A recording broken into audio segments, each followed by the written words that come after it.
குடும்ப தலைவிகளுடைய உழைப்பை இந்திய வரலாற்றிலேயே முதலாக அங்கீகரித்த அரசு நம்முடைய திராவிட மாடல் அரசு.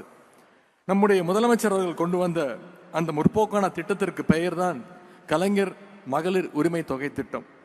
நம்முடைய முதலமைச்சர் அவர்கள் அறிவிச்ச அந்த திட்டத்தை இன்னைக்கு பல மாநிலங்கள் அதை ஃபாலோ செஞ்சுட்டு இருக்காங்க.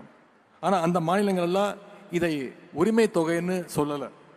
தமிழ்நாடு மட்டும்தான் உதவி தொகையை பார்க்காம, சலுகை தொகையை பார்க்காம பெண்களுடைய உரிமையாக இந்த திட்டத்தை பார்த்துச்சு.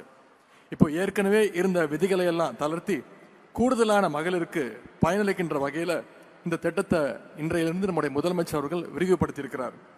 இது மட்டும் இல்லாமல் புதுமை பெண் திட்டம், முதலமைச்சர் காலை உணவு திட்டம், தாய்மானவர் திட்டம், தோழி விடுதிகள், மகளிர் சுய குழுக்கள், மகளிருக்கான ஏராளமான திட்டங்களை நம்முடைய முதலமைச்சர் அவர்கள் செயல்படுத்தியிருக்கிறார்.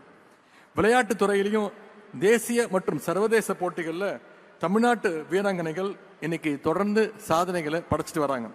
அதற்கு ஒரு சிறந்த உதாரணம் தான் இங்கே மேடையில் உங்கள் முன்னே அமர்ந்திருக்கக்கூடிய என்னுடைய தங்கை துளசிமதி முருகேசன் அவர்கள். காஞ்சிபுரத்தில் ஒரு ஏழ்மையான குடும்பத்தில் பிறந்து மாற்றுத்திறனாளி தான் தங்கை துளசிமதி அவர்கள்.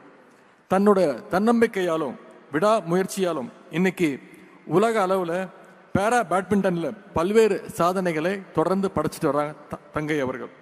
சமீபத்தில் பாரிஸில் நடந்த பேரா ஒலிம்பிக்கில் சில்வர் மெடல் அடித்து இன்னைக்கு தமிழ்நாட்டிற்கும் இந்தியாவுக்கும் பெருமை சேர்த்த தங்கை தான் துளசிமதி முருகேசன் அவர்கள்.